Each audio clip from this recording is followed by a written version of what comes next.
Hi everyone, it's your awesome young adult services librarian Jessica Wilkinson, and today I'm going to be talking to you about some of the young adult books that we have in the teen space that are based off of a classic book.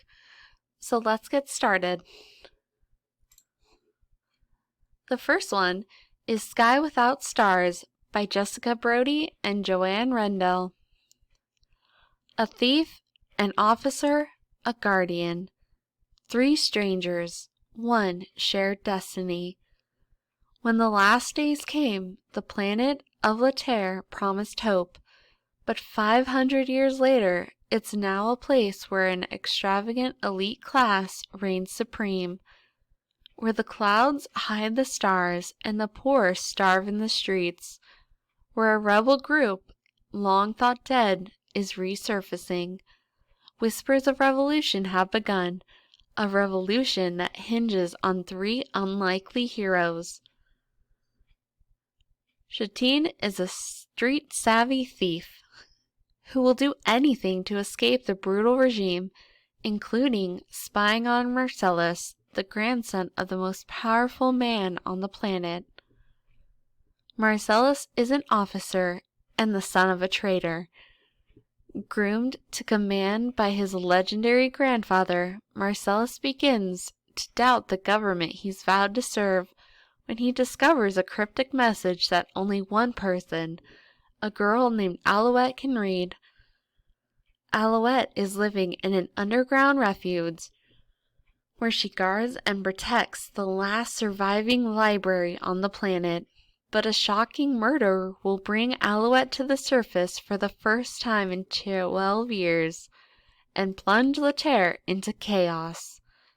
All 3 have roles to play in a dangerous game of revolution, and together they will shape the future of a planet.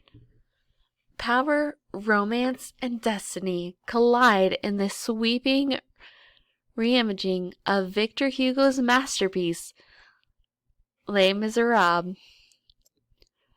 The second book is Scavenging the Stars by Tara Sim. When Amaya rescues a mysterious stranger from drowning, she fears her rash actions have earned her a longer sentence on the debtor ship where she's been held captive for years. Instead, the man she saved offers her unimaginable riches and a new identity, setting Amaya on a perilous course through the coastal city-state of Marais, where old world opulence and desperate gamblers collide.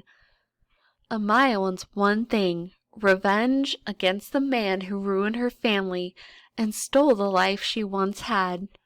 But the most entangled she becomes in this game of deception, and as her path intertwines with the son of a man she's plotting to bring down, the more she uncovers about the truth of her past, and the more she realizes she must trust no one.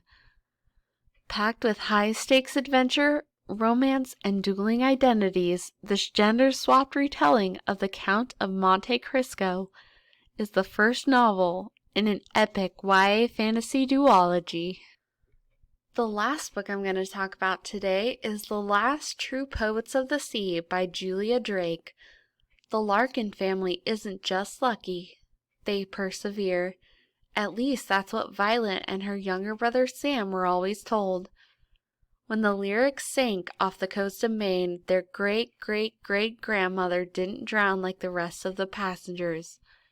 No, Fidelia swam to shore, fell in love, and found Lyric, Maine, the town Violet and Sam returned to every summer.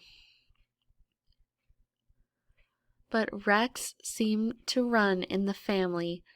Tall, funny, musical Violet can't start partying with the wrong people, and one beautiful summer day, brilliant, sensitive Sam attempts to take his own life.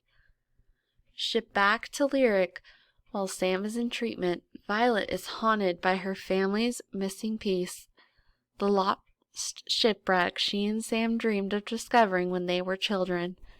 Desperate to make amends, Violet embarks on a wildly ambitious mission: locate the Lyric, lain hidden in a watery grave for over a century. She finds a fellow wreck hunter in Liv Stone, an amateur local historian whose sparkling intelligence and guarded gray eyes make Violet ache in an exhilarating new way. Whether or not they find the lyric, the journey Violet takes and the bridges she builds along the way may be the start of something like survival.